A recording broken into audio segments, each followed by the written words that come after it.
New information tonight. We are still waiting for a National Transportation Safety Board team to arrive at the site of a deadly experimental plane crash in Wellington. At the controls, a man friends say was a highly experienced airline pilot. The wreckage is still in the lake where it went down. Witnesses say they saw the plane moving wildly in the air before it crashed. Tonight, we are learning more about the experimental aircraft that was being flown. News Channel 5's Jeff Skripek live in Wellington with the details. Jeff?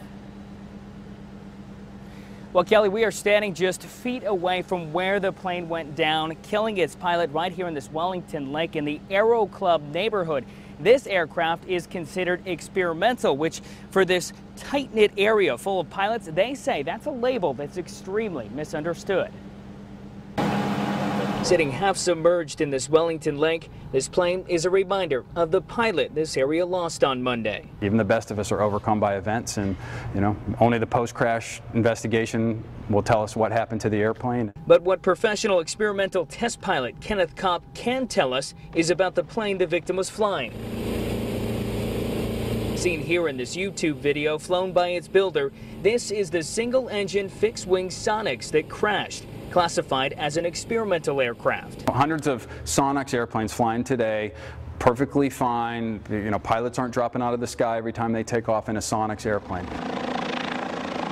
Kopp says being an experimental aircraft just means it hasn't been proven to meet the FAA's safety standards, but it's still approved by the FAA for its airworthiness.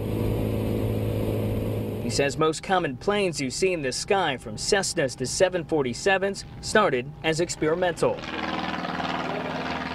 If you didn't allow experimental aviation, our aviation industry would die. Why this plane went down has not been determined, but for now it will sit here in this Wellington lake until federal investigators show up. Make sure that it's securely on there. Kopp says his heart goes out to the pilot's family and says the experience of the man killed probably saved others. It was not an accident that he ended up in the water there. He was trying to maneuver to make sure that he wasn't going to put it into somebody's house.